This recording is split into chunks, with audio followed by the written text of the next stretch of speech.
Spider-Man swings into theaters. It's time again to toss a coin to your Witcher. And is the session the best thing on TV? All this and more as we reach our next stop, the PCC Multiverse. And we're back with another episode of the PCC Multiverse. This is Gerald Glassford from Pop Culture Cosmos, Game Source, Inside Sports Fantasy Football, and the Lakers Fast Break. We truly appreciate everyone out there that listens to all of our shows. And if you can, please give us a 5-star review on Apple Podcasts.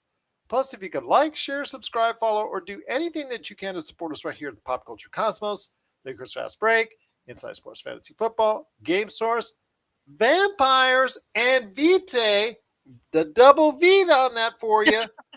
Plus also Wizards and Wine, Warlocks and Whiskey, and all the things that we do because we're the #1 tabletop RPG streamer on Facebook. Plus we cover the latest news and trends in pop culture on Facebook at Pop Culture Cosmos. And anything that you can do to support us right there, popculturecosmos.com, and all the great things that we do here at the Pop Culture Cosmos, it is sincerely appreciated. But it wouldn't be a PCC Multiverse without my good friend. She is the queen and the overseer and the mastermind. Overlord, I prefer. Overlord. Okay, the overlord of everything that we do concerning tabletop RPG here at the Pop Culture Cosmos. It is a good person indeed. You got to follow what she's doing today at Vampires and Vitae, Whiskey and Wine, Warlocks and Whiskey, Wizards and Wine, everything that she does at Pop Culture Cosmos on Facebook, plus wherever you get your podcasts. It is my good friend.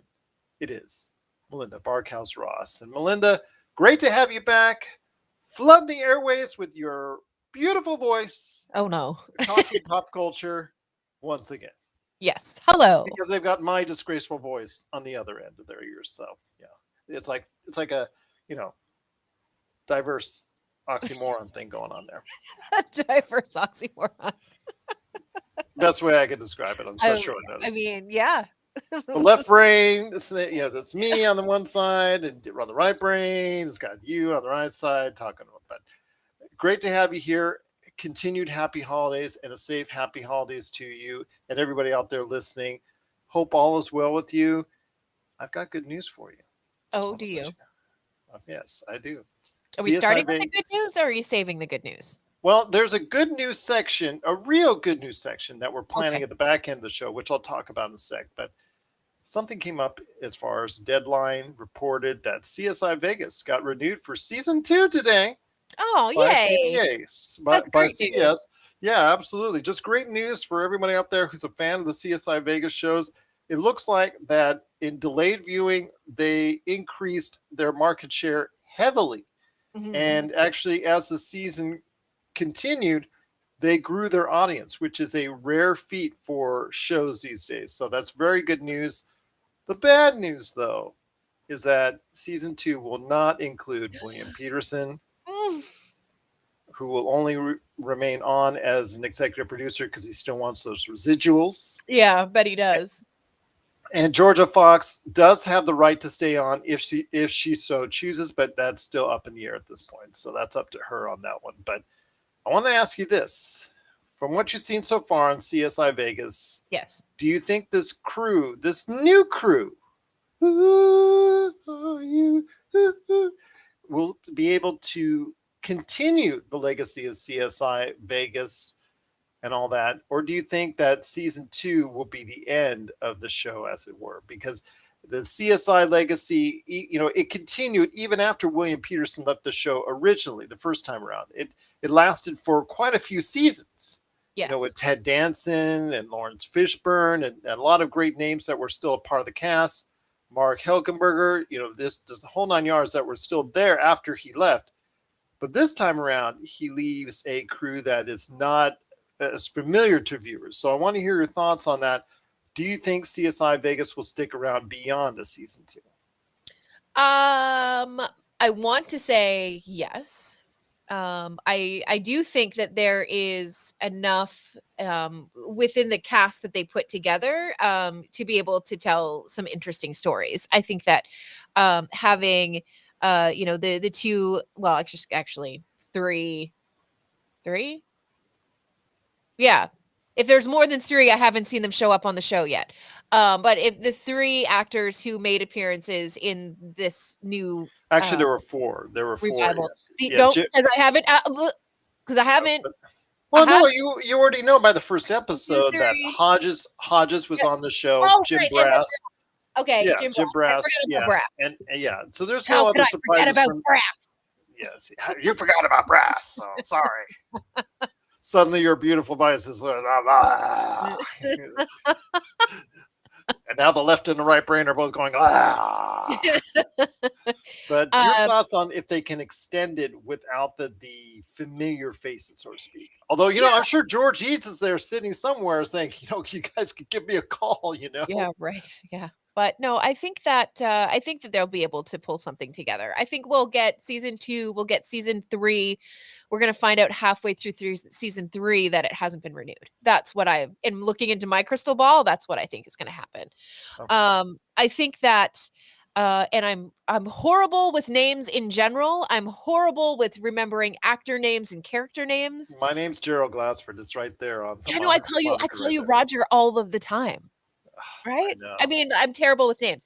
You But do on Mondays. Today, so when bad. we record on these days, is actually you're pretty good on that. You got Yeah, a good rate. I have a Post-it. It's Gerald I'm talking to. Oh, that's great. It's so bad. It's so bad, and the older I'm getting, Gerald, the worse it's getting. But, Tell me about it.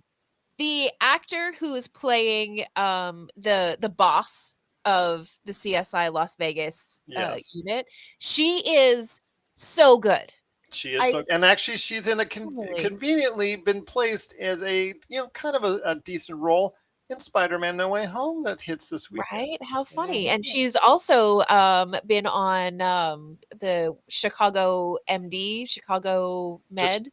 just say Chicago. We'll know what Yeah, you on one of the Chicago hospital show.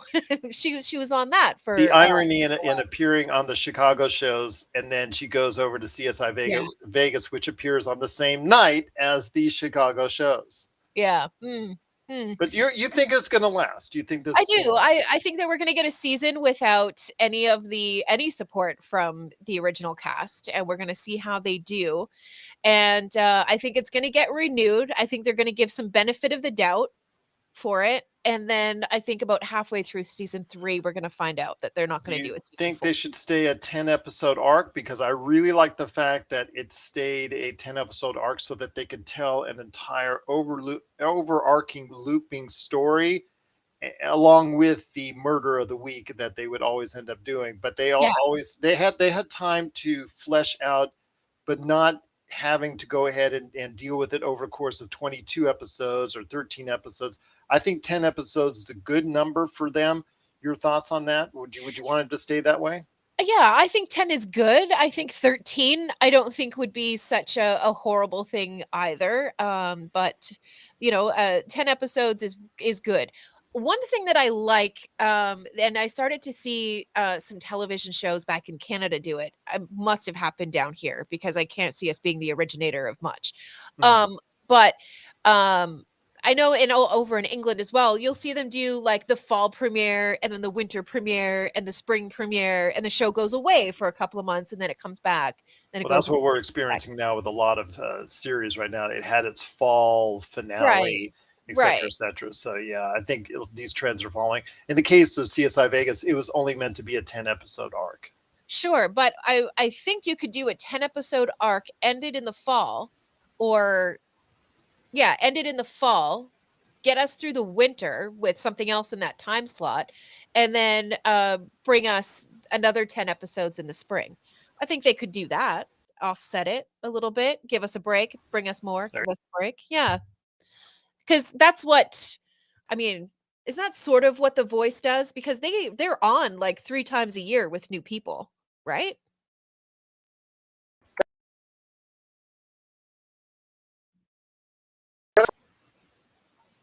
Sorry, I didn't get any of that. You broke up on me. Sorry.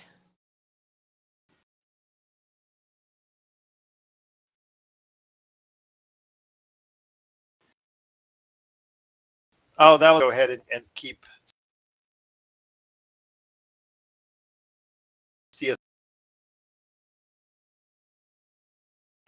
Vegas where it stands. Okay, so I heard CSI. Still there? Are you Keep. there? Yes, I got CSI, keep, and where it stands. That's all that I got out of what you were saying. Okay. So you're in favor of keeping it, let's say, in a 10 or 13 episode arc, correct? Absolutely. Yeah. Yeah. I liked that. I thought it was good. And, that way, if somebody decides to save up a bunch of episodes, they can burn through 5 episodes on a lazy Sunday Okay. after they There you watch Vampires and Vitae. So, Absolutely. you know, you, Priorities. yes, you can burn through a few episodes at a time and then, set your PVR and all of that kind of stuff and watch Okay. 4 or 5 new. So I think it works. This PSA brought to you by Vampires and Vitae. Yeah. Okay. There you go. Perfect. But it is CSI Vegas. It has been approved for season 2. Are you really excited for another season of CSI Vegas like we are? Let us know. popculturecosmos@yahoo.com. I wanted to go ahead and also thank so much everybody that was part of the recent the Venture City Connect Entertainment Tech. It's something I did this morning on our day that we're recording this. It was kind of great. It was like, think of it like a Shark Tank where I was, I was part of a panel of judges, which consisted of media experts from around the world, which Okay. was great to talk to those individuals. But we got pitches from 5 different individuals, 2 minutes long, to have them pitch their tech or gaming type of industry company that they want to go ahead and get more financing on. So they gave us 2 minutes to pitch on it, and we would go ahead and judge them as far as that's concerned, give them a score, and then be able to go ahead and elaborate on whether we liked it or not and ask questions. And so it was really interesting today. It was really kind of different for me to be a part of this. So I was thankful to be a judge and listed as Pop Culture Cosmos, and wanted to make sure that I gave appreciation for being part of it. But yeah, it was interesting. And the winner, you'll like this, was The Last Game Board, which is something that it's out there and about already in different versions, different forms. But with the kind of agreements that they have in place, The Last Game Board, what it does or what it plans to do is have basically it's a large tablet, but the accessibility to hundreds and hundreds of board games, Dungeons and Dragons, Pathfinder, a myriad of Foundry, a myriad of tabletop RPG gaming, also going into as far as Xbox and things of that nature, as far as the agreements that they made with that they're partnering with Hasbro. Just very interesting to see the concept. Again, it's not new because Arcade 1-Up has something similar, and there's several others out there that have something similar that's out there. But the kind of agreements that the young lady who pitched the idea to us in place seems to be really worthwhile. So I'm hoping to get her on the show here at some point in time so she can talk and she can elaborate more on The Last Game Board. But it was very interesting to be part of this panel of judges and to see, go ahead and talk with all these other experts from Business Insider, TechCrunch, and all that. And, people go actually holding my opinion worth of value. I thought that was really interesting. Nice. Yeah, no, that sounds very interesting. We didn't say you're fired. We didn't say it was horrible. We just, we just offered kind, imprints and Gentle suggestions. feedback. Yes, Mhm. gentle feedback and things Yep. of that nature. So it's great. It's a lot of fun indeed. But it's something I'm hoping to go ahead and be a part of again. But kind of interesting concept. I don't know if it'll ever air in a form of a video or anything like that. I just know there was something that was done on the side by set up by a great publicized company, PR company publicized. So hopefully I'll get the chance to do it again. And if I'm ever able to showcase it, I will do so right here at the Pop Culture Cosmos. Nice. But we've got a great show lined up on tap for you today. We got Melinda and I going to be talking about a lot of great things, including some great things that are coming out as you hear this in pop culture.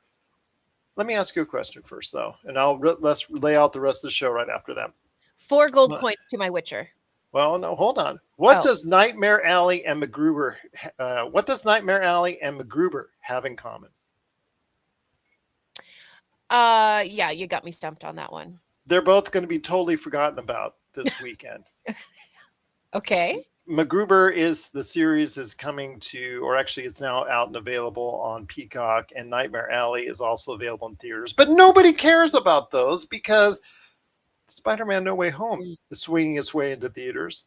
And it's time to toss a coin to your Witcher for season 2 on Netflix. So we'll talk about both those awesome pop culture subjects coming up here in a bit.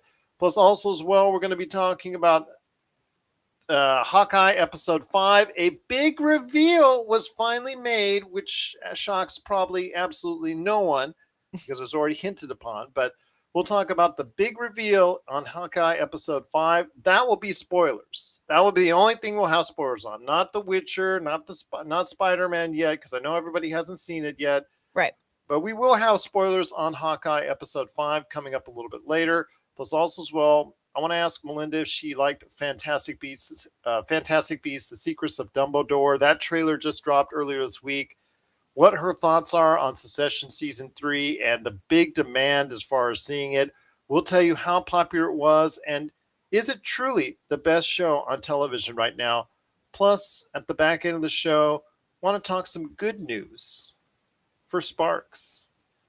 The band that came alive in the 60s and early 70s, has been there through every decade, has found life once again this year in 2021. And we'll talk about that as far as some good news on the back end of the show as well.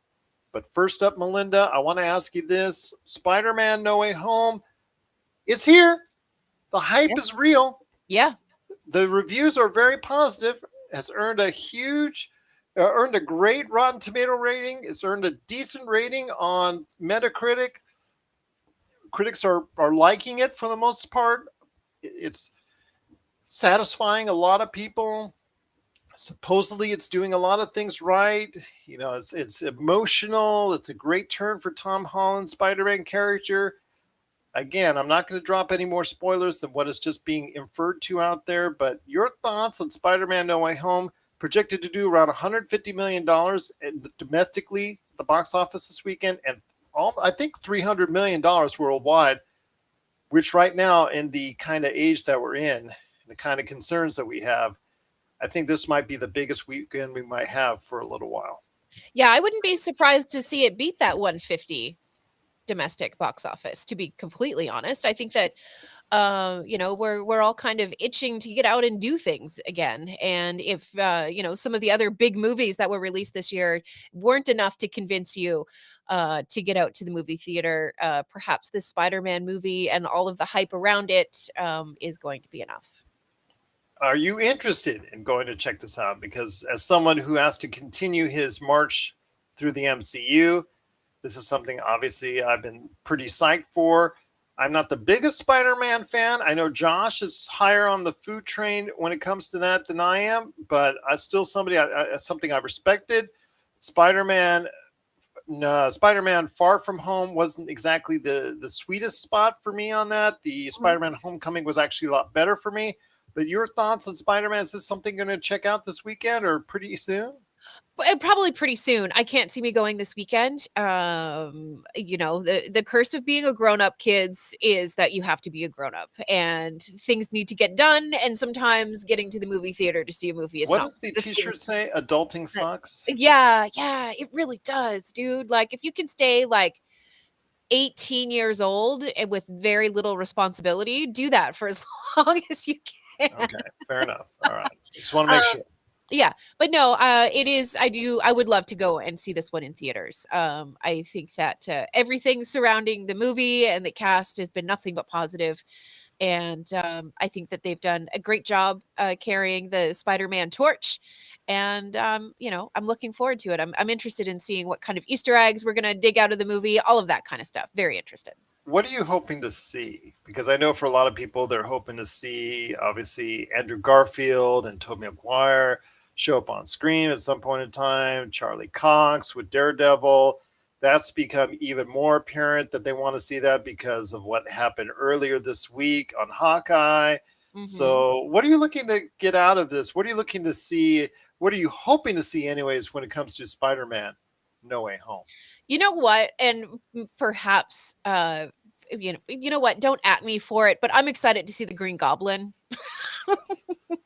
Well, the reviews have come in on his character, Willem Dafoe, and of the two Willem Dafoe performances you can see brand new this weekend, which includes Nightmare Alley.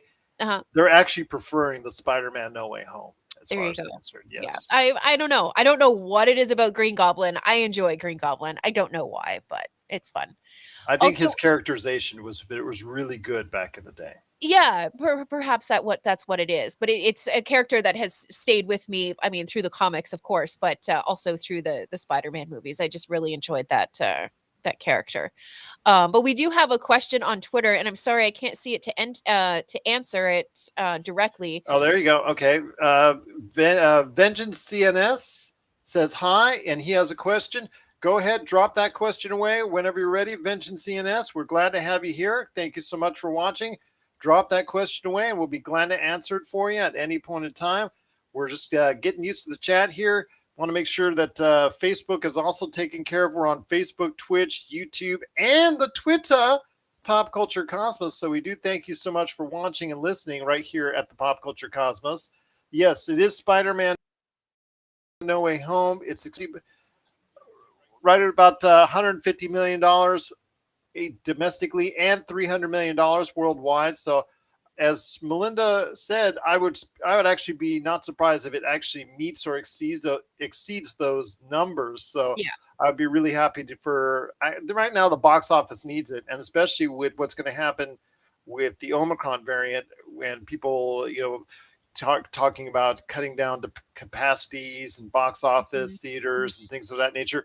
We're already seeing that effect on Broadway with cancellations. So I'm hoping to see some positive signs this weekend before it might take another turn. So, which I hope it doesn't, by the way, but we'll see what happens there. But I will tell you right now, again, I'm just excited for it. I'm hoping it tells a great narrative. I'm hoping it does the other characters justice from the previous Spider-Man films. I'm looking forward to going ahead and just responding in kind to go ahead and just seeing where this places and how this extends the Marvel Cinematic Universe, because it's clear now that Sony and Marvel and Disney are now playing nice for the immediate and long-term future, when there was a time where it was kind of tenuous about 3 years back. But it looks right now that they're playing nice and they're building off of each other's future with Tom Holland's Spider-Man. So I'm looking forward to seeing how the metaverse, or the whole entire universe, the multiverse, whatever verse that you want to go ahead and lay in there. Although if you said PCC multiverse, that would be even better. Multiverse right now, I just will say that if you can, it's just nice to see how they're laying this out. But yeah, I'm excited to go ahead and see what how this sets up the future of the Marvel Cinematic Universe. Yeah, Sam. I think it's a great excuse to maybe even sneak away from the family over the holiday. You said that on last week's theater. too. You just like sneaking away from the family. No. Mm-mm. I can see you at your Christmas party next week.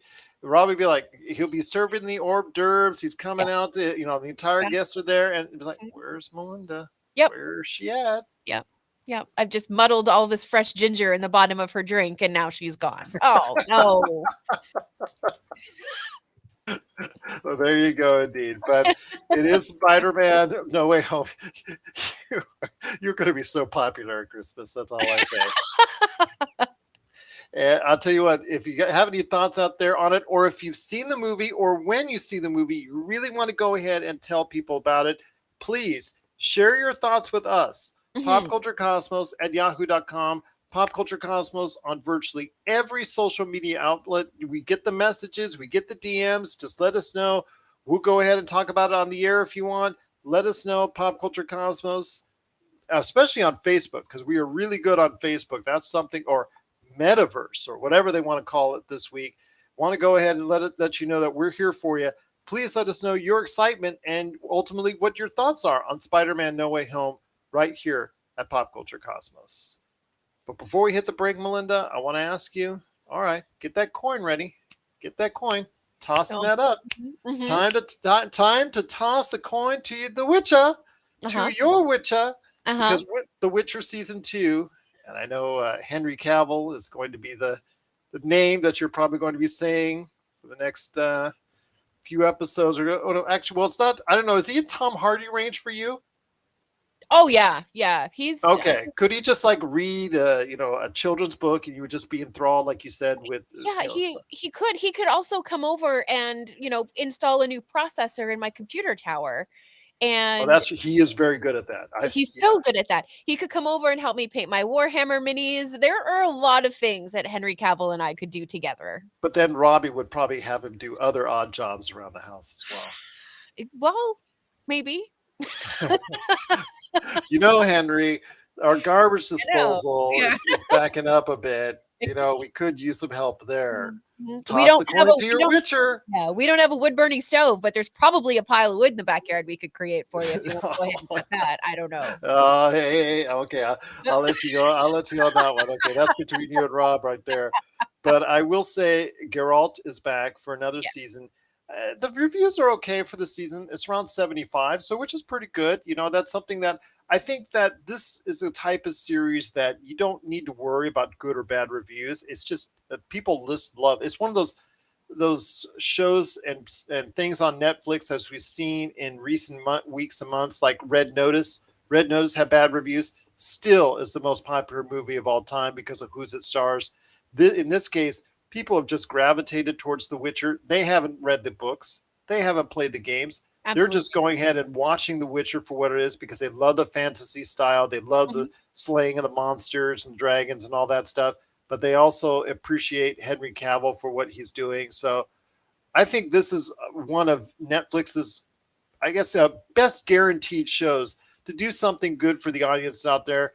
It's a show and a series that people just really like hanging out with. Your thoughts on The Witcher season 2? Well, I think another part of what makes it so successful is how much Henry Cavill genuinely loves the universe that The Witcher is set in, and how much he genuinely loves the character. Like the guy hung out with the horse, so him and the horse would have good rapport on camera. Like he's really put everything that he can into this character, and I'm really very excited to see where we're going to go in season 2. I'm very excited as well. I mean, it's something I know my wife has really gotten into. And it's so funny because he is.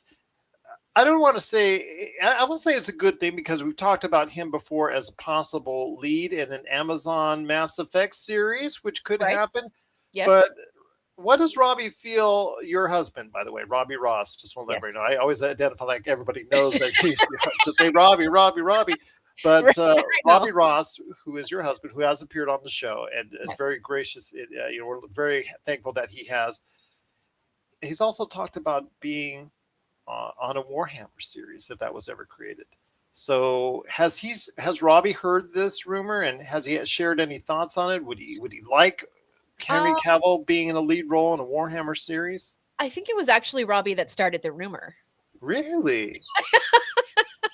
Not He needs really. to, well, Yes, okay. it already, as soon as we found out that Henry Cavill was a Warhammer enthusiast, yeah, we immediately started to say, okay, who would we want him to play from Warhammer? Would we want him to play like just a Joe Q soldier? Would we want him to play one of the Primarchs? What's the story there? We really kind of got into it and we nerded out a little bit about it. And yeah, no, Robbie believes in his heart that Henry Cavill will be the thing that gets a Warhammer live action show or movie made.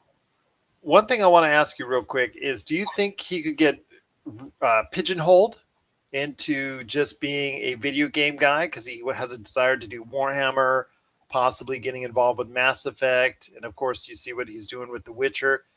I don't think he could. I think he goes beyond that because of just the other things that he's been in. Obviously, playing the role of Superman. Whether or not he continues that's up to DC and You him. know what I He's completely he's talked about wanting to go into the Marvel Cinematic Universe. A whole bunch of stuff. do you know I completely forgot that he was in The Count of Monte Cristo. Oh yes, yes. I completely forgot about that. He plays the son. Yeah, anyways, I completely forgot about it. I was watching like Henry Cavill breaks down his 10 biggest roles or something, and he was talking about that, and I was like, I had to go back Oh and look. yeah. Yeah. It was definitely that kind of moment. But yeah, no, Henry involved, sorry, first name basis. Mr. Cavill could be involved in That's anything. okay. You called Tom Hardy just Tom.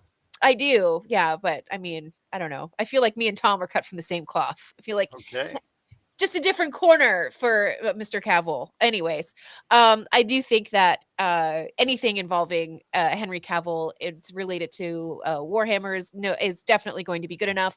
I think his star and his box office appeal is also bright enough and big enough that I don't really think that he needs to worry about getting pigeonholed. And I honestly, just from the projects that he's been selecting, I don't think that he would care all that much if he got pigeonholed as, the fantasy sci-fi video game guy. I don't think that that would bother him. As long as it pays the bills. There you go. That's it, Pay, right? Bottom line. pays, As long as it keeps funding those Warhammer 40K armies, he's happy. yeah, or his monstrous PC machines as he continues to put in upgrades. There you go. So. Yes, absolutely. Yeah. Oh, hold on. What's that? Oh, I think he's right outside your door. Go ahead and take Yeah. care of your garbage disposal and upgrade Yeah, your yeah, PC. Yeah, Right yeah. there for you. Yeah. I need that new processor, if you don't mind. There you go. There you go, Dee. But it is The Witcher Yes. Season 2. So please toss your coin to your favorite Witcher, which is going to be now available as we're talking about this on Netflix, of course. Catch all the episodes. And if you do, and if you're really interested in going ahead and talking about The Witcher, we're always here for you. Pop Culture Cosmos on Facebook, at Pop Culture Cosmos on Twitter. We're also on Twitch, YouTube. We're at a ton of places, even TikTok, or popculturecosmos at yahoo.com. But coming up after the break, Melinda and I have got more to talk about because there was a big reveal for Hawkeye Episode 5 as that series closes out next week. We'll talk about how it's going there. Plus, also as well, I want to hear Melinda's thoughts on the latest Fantastic Beasts, The Secrets of Dumbledore trailer, which dropped earlier this week, and if Mads Mikkelsen is a good replacement for Johnny Depp from what she's seen so far. Plus, Succession Season 3 ended on such a high note for the series.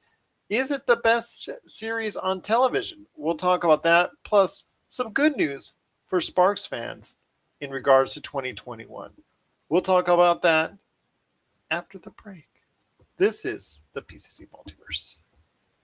And we're back with the PCC Multiverse. It's Melinda Barkhouse Ross, wife of Robbie Ross, who we got to mention that.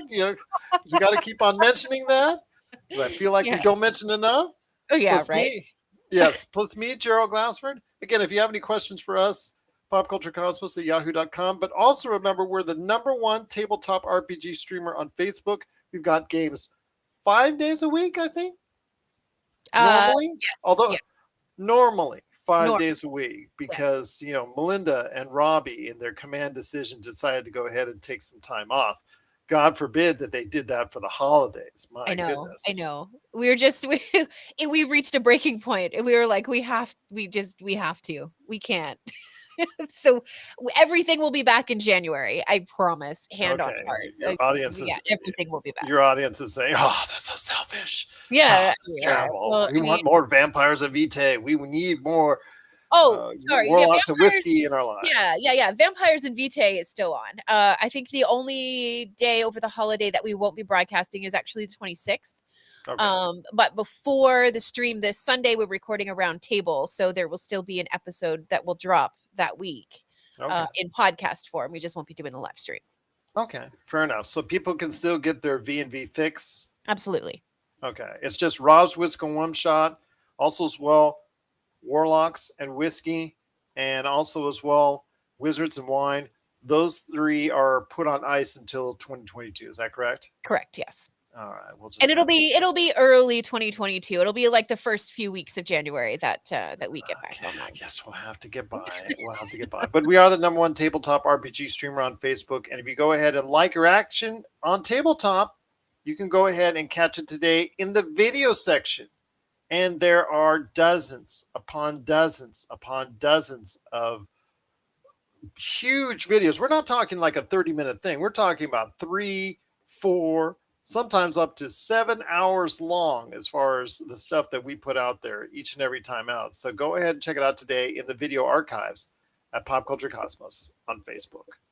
But Melinda, there's so much more to talk about on today's program. Hawkeye episode 5 dropped earlier this week. Oh man. And spoilers, we're going to go into spoilers on this. I mean, we can't, you should have hopefully seen it by now. And I will tell you, first off, my opinion of the series has not changed. I thought that episode 4 was gonna be a filler episode, and that we are gonna see nothing but action nonstop in 5 and 6. Well, 5 also was more of a filler episode. There was one action scene with Clint Barton and Echo, but Clint Barton in the role as Ronan, because it was finally outed to Echo exactly who Ronan was and why, and what the motivations were.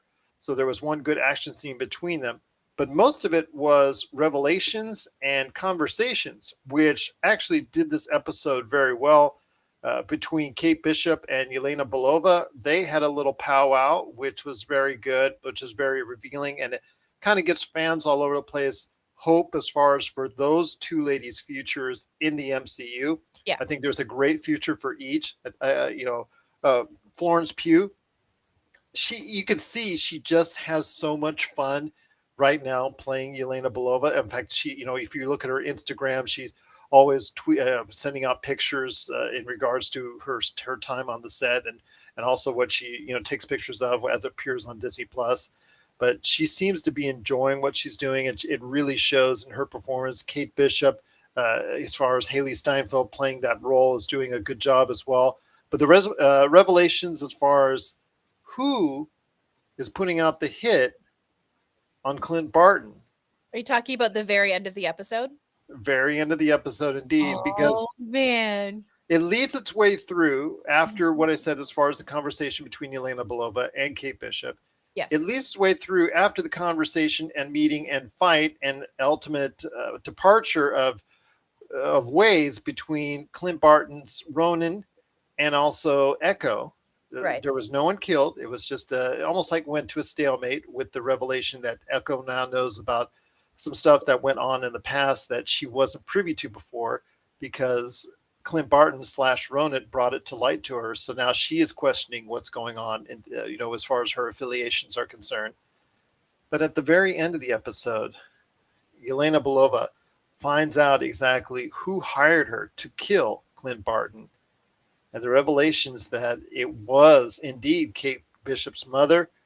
But the fact is, we realize Kate Bishop's mother is not exactly who Kate Bishop thought it was, because we all knew that Kate Bishop's mother was kind of in some underworld stuff already, was kind of not doing some good things, and kind of has her suspicions. Well, the suspicions were met in full with a text that was sent to her confirming that her mom was the one that put out the hit on Clint Barton. And to prove it, they had a picture with Kate Bishop's mom, Elena Bishop, and the Kingpin, Vincent D'Onofrio, which is MCU history, because finally one of the characters from the Netflix series, yes, is now officially in the MCU. Yes. Although by the time you hear this, he is so good as the Kingpin. And he wasn't shy about hinting it either. If you follow him on Twitter, he was not shy. Good. Oh, he's so good. And you could just tell by his Twitter that he's just truly excited to bring up the role again, to play the role again.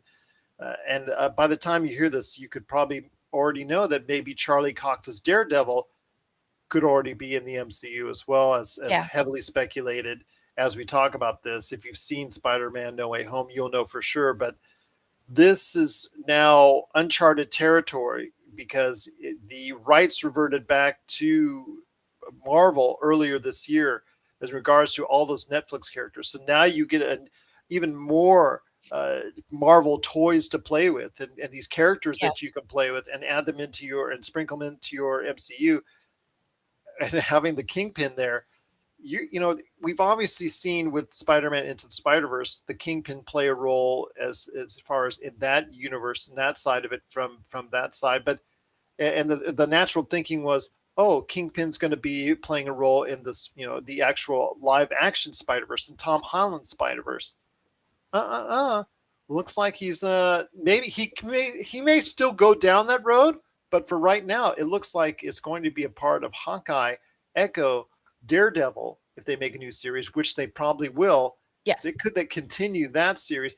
He may play a role on the MCU side more than the Spider-Verse side going forward. Yeah, and it just I mean, he's so good. He's so good Yes. as the I just I that's it's all I have. Gerald. He's just so good. I he was I know we're not allowed to swear, so I'm trying to find words to replace those naughty words. He was How about Robbie Ross? Just say Robbie Ross. There you no, go. he was the epitome of the man who will always do bad things. But then in the next scene, he would be doing something lovely and something thoughtful. It was he was terrifying. Well, Terrifying. let me put it to you back to the Wayback Machine to when the series was on Netflix, and you had that Yes. cataclysmic fight between Daredevil and the Oh, Kingpin. Who is he trying brutal. to Who is he trying to keep out of harm's way? Yeah. His wife. Yeah. And same thing goes for Spider-Man Into the Spider-Verse. The reason why he paid for Dr. Octopus to try and create a machine that would go have him travel through the multiverse. Why was he trying to do that? To get his family back. Right? So he does have a heart. Mind you, it's misguided in so many ways, and trying not to sympathize with the character too much, because ultimately he does have a dark side that is so evil, and he's responsible for so much carnage in the underworld there. But to see him as a character in there, after he did such a good job in Daredevil, Yes. it's really cool for Marvel to do this. Marvel and Kevin Feige seems to pull a lot, not perfectly, but a lot on the right notes. And I think by bringing Vincent D'Onofrio back in, and Charlie Cox most likely, as we're talking about this, Yeah. back in, because if you can't really pull one without the other. So I'm assuming, okay, that they're going to pull in one with the other. Yeah.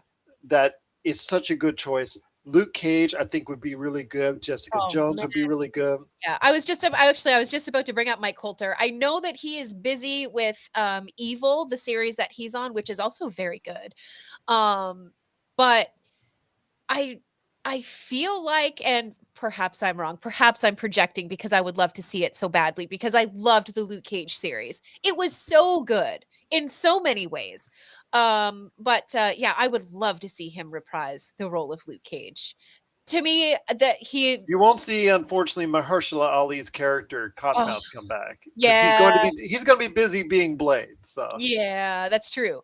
But man, oh man, yeah, it's I hope it opens that door. I would love to see Mike Coulter back as Luke Cage. He was just that whole series was so good. It was so good.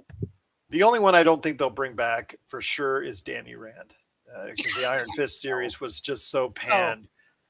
John Bernthal is a great actor, but I don't know if he might be too violent for the MCU. So I don't know if the Punisher will make the list or make the cut.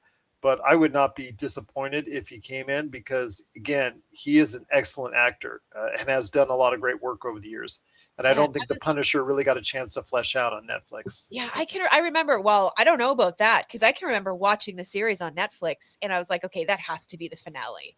And then there was another episode. And I'm like, okay, there's no way they can turn up the volume much more than that. That has to be the finale. And then But the another thing is, episode he would just come can't on. be as violent, and that's the thing. In a MCU world, it's really going to be hard for him to Yeah. flourish, because he is probably one of the most violent of the MCU or the Marvel heroes that are out there. So we'll wait and see. But I would welcome John Bernthal, Jessica Jones. Like I said, that character was terrific on Netflix. Like you said, Luke Cage was terrific on Netflix.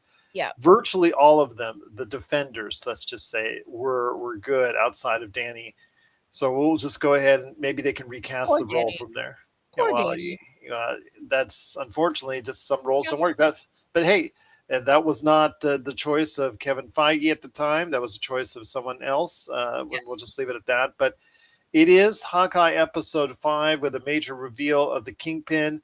I mean, the mind wanders as far as where this can go with the Kingpin, because of all the the things that he is in control of, Yeah. what he's responsible for. Yes. Elena Bishop, aka Vera Farmiga, the great actress that she is, could she still be Madame Mask? I'm still assuming.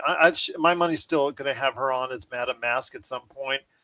I know that the swordsman obviously is going. He's going to be a part of it as far as continuously down the road. He may not be as much in episode 6, but the best thing about Hawkeye is the fact that not only has this been a great series and quite possibly the best of the Marvel series so far. There's one more episode to wait and see, but all those action sequences you saw in the trailer, they haven't happened yet in the Oh, series. They're wow. saving them all for episode 6. Wow, that's huge. Huge. Because that doesn't happen very often. No, I was thinking about that the other day. I'm like, the Yeah. sequence here, I haven't seen that. Oh, Yeah. that sequence here, I haven't seen that either. Yeah, they usually front load everything. Interesting. Yeah, absolutely. So it is interesting. So that they have saved quite a bit for the ending. It's going to be action packed. Now I can almost guarantee that the episode 6 will be an action packed episode. It will have a lot of the things that Marvel fans out there love. Plus, hopefully, it will tie a nice bow around everything going on. But which side do you think now, after you've seen the revelations, after Yelena Belova has seen the revelations of what's going on? Where do you think her loyalty now stands, and where do you think she'll ultimately end up doing? Will she try to kill Clint Barton once again, or will she side with Kate Bishop and Clint Barton? And what will Echo do? We know Echo's got a series down the road, but is she still going to play the villain through the end of the series, or is she going to go ahead and turn towards the good side right away? Those are big questions. You're here to provide the big answers. Yeah, no, I don't know that I can provide those big answers though, because try. That's a lot. I think that with the death of Black Widow, spoiler alert, do we still have to say that? Well, you know what? I'm so happy. No, you don't. You can say Okay. that. That's pretty Okay. much it. But they did honor her quite a bit in this episode, which I truly welcomed as well. I mean, Yeah. just those parting words that Clint Barton gave at the memorial, right there with where the Battle of New York happened. They have a memorial, and her name's on it, and that's where he used a moment to talk to her, so to speak, on it. And there were actually words that were communicated by her. There was actually in the beginning, when you find out what happened to Florence Pugh's Yelena Belova character in the beginning, you find out what happened and that she was blipped. Right in the beginning, you even heard Scarlett Johansson's voice there. From the movie Black Widow, from the Black Widow movie. So yeah, just they paid a lot of tribute to her. I guess the hard feelings with Marvel and her after what happened, I guess they don't run deep enough, so they're still able to honor her, and I liked what I'm seeing so far. Good. That makes me happy to hear. But what I was trying to say was, I think that. Sorry, I'm waving around an X-Acto knife. That's not probably as good long to as do. that's hey, I'm not within throwing distance from you, so I mean, it's the okay. cap was on. Okay, so Robbie, watch out. Yeah. I think that keeping somebody from the Black Widow world and planting them in other spots in the MCU is a smart thing to do. I think that it keeps that interesting universe or little pocket of the universe, I guess, alive is important. And I think that whether or not she's going to go good guy, bad guy, time will tell. I mean, I'm sure we're having the same conversations about Black Widow as well at the very beginning of all of the Avengers stuff. Is she really a good guy? Could she turn on everybody? All of those conversations. There's so much red on her ledger. Yeah, you know what I mean? I just feel like it's same question, different actor, different role. And no, I think that having somebody again from that universe that Black Widow came from is going to be important for the MCU, and I think that they're going to keep her. All right. Well, I certainly hope they do, because she has done an outstanding job so far. Yeah. I was worried that she would take over the episode and in the episode next after it, but she's going to just be a good part of it, and I'm glad to see that they gave her time. They told her story. They showed a little bit about what happened to her and a little bit of her backstory, which fleshed it out even more. But they didn't let her story supersede what's going on overall. And they tied everything together quite nicely by the end of the episode. And it all ties up with the Kingpin himself tying Yes. it all together, which is even better. I So good. wasn't sure when they would go ahead and introduce him, but I'm sure glad that they did it when they did it. So it is Hawkeye episode 5.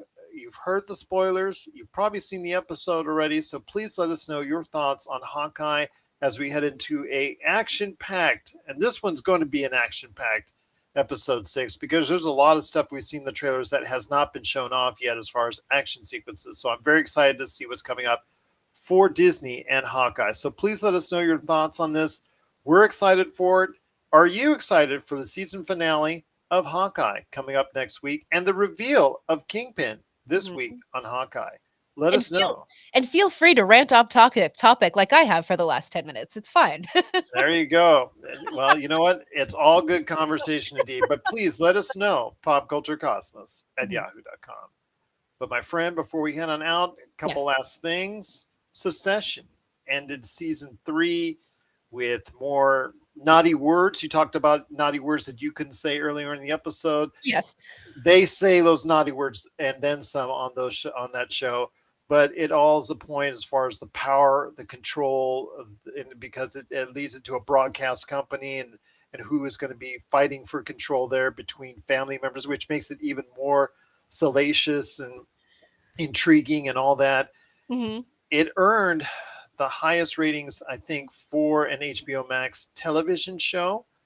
I think at 1.7 million viewers, I think it was rated at as far as the Wow. early indications are concerned for HBO and HBO Max, which upon its debut, so which was really good for the network, and they're really, I'm sure, satisfied on it. Plus, it's getting the series itself is getting praised left and right. Sure. The Golden Globe nominations came out earlier this week, and it was a part of it. Plus, the Emmys, plus all that good stuff is going to come its way. Once again, it's really one of the landmark shows that people have gravitated to. But I want to hear your thoughts on Secession, what you've seen, what you've heard, the people's reaction out there, and do you think Secession is the best show on television? Gerald, Yes, I Belinda. have some, I have I have some upsetting news. Okay, yeah, doesn't matter to me. I just want to hear your opinion. Well, yeah, well, that's just it. I don't have one because I've never seen an episode. I know. How have I not? I don't even, yeah, it's not even on my radar. I have no Wow. idea. Gerald, I'm so like, wow. Do people talk to you about Secession? No. Wow. Yeah, I'm in a secessionless bubble and I apparently need to bust myself out of it.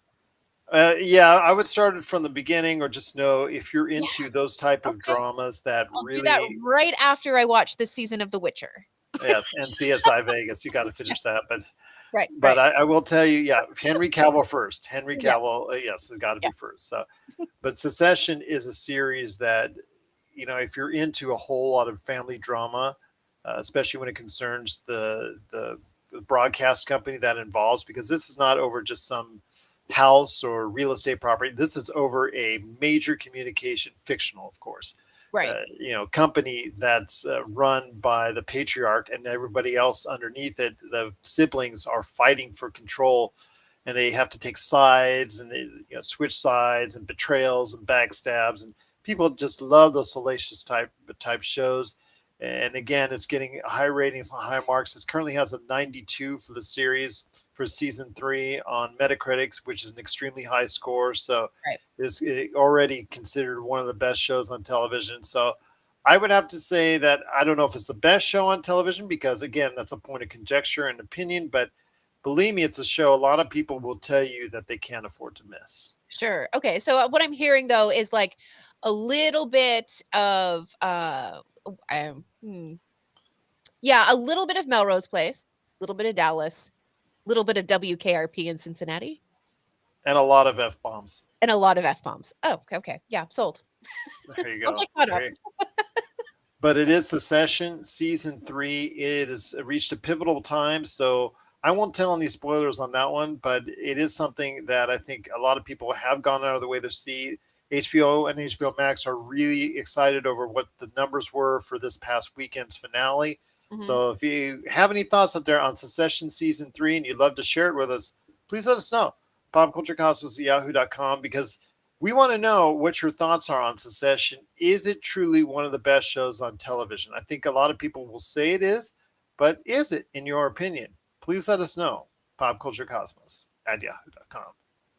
Well, my friend, it's been a great episode, but before we head on out, I've got some good news. Our final good news of this year, Okay. and that's a band that I have long appreciated. And you, coming from the background of the radio industry, you said you weren't very familiar with their work, but there's a band that I think that's probably not that's not surprising because of the fact that they have been around since the late '60s when they started under a different name, but the Mayall brothers have been around since the late '60s and as Sparks in the early '70s, and since then they've had album after album after album that they've released and have not really hit the charts on too many occasions, but have had their own cult audience and had their Okay. own following with a lot of major stars and major influences out there that they've been revered by select individuals out there for decades. In fact, that if you get to a chance,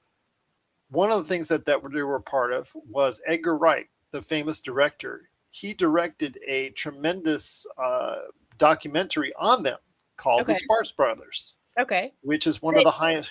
is it these guys? Yep, Whoops. those guys. Okay. They're the Mayall brothers. They're in their 70s now. Okay. Well, they've got They something with Adam Driver on the front page of their website. Well, that's coming up next. I will tell you Oh, on Adam Driver in a sorry. second. So this is something. No, that's okay because this is something I mentioned before on the show during the time that they were released. Yes. But the Sparks Brothers has come out, directed by Edgar Wright, and this is something that has come out to a lot of acclaim and is considered one of the best music documentaries of the year, if not many years, because of how well it was done. So we'll see what happens there as far as any continued praise for it. But yes, a lot of the stars, a lot of music stars and pop stars, and Hollywood actors and actresses paid tribute to the Sparks Brothers in that movie. So it's interesting to see the kind of influence that they've had over the years with their kind of cult music that they had, whether they gone into dance and other type of techno or rock or whatever they've gone into over the past decades. Again, I've been familiar with the work and have been a fan for some of the stuff since the early '80s, so I appreciate that. But the crowning jewel was something that they've always wanted to do, and if it's fallen through twice, was make a movie. So they wrote and did the music for Annette, which is considered this year one of the best musicals of the year, in a year that there's been many musicals, but a lot of them have had problems one way or another. But it's now available on Amazon Prime. It is Annette. It Okay. is different. Okay. It can be weird to some people, and it can be Fantastic. beautiful and brilliant, all in the all in the same vein. But if you're familiar with the Sparks, if you're familiar with Sparks, it is truly a Sparks type of movie, and you could tell their influence, and you could tell that it was them right that wrote the movie, just the way that their style is over the years, because they have that off the beaten path type of mentality to their songs, and I would expect nothing less, and you get nothing less with Annette, which was just a really, really strong movie, just outstanding singing by Marion Cotillard, who has a tremendous voice, Academy Award winner Marion Cotillard, and then of course Adam Driver, who does a solid job himself in the movie. It's something that if you are an Adam Driver fan, you got to go ahead and continue, add this to the collection. It is on Amazon Prime, but yes, a group who, again, started out in the 60s, which should no longer be around as far as performing. And they're both in their 70s, and they will still continue to perform. They have a concert tour lined up for next year. Yeah, I was just looking at that. They've got dates all through Europe and North America. They didn't joke Absolutely. around about plotting out that tour. No, they're from LA Yeah. here, but they have achieved a lot of their success in Europe, especially in the UK and Mhm. abroad.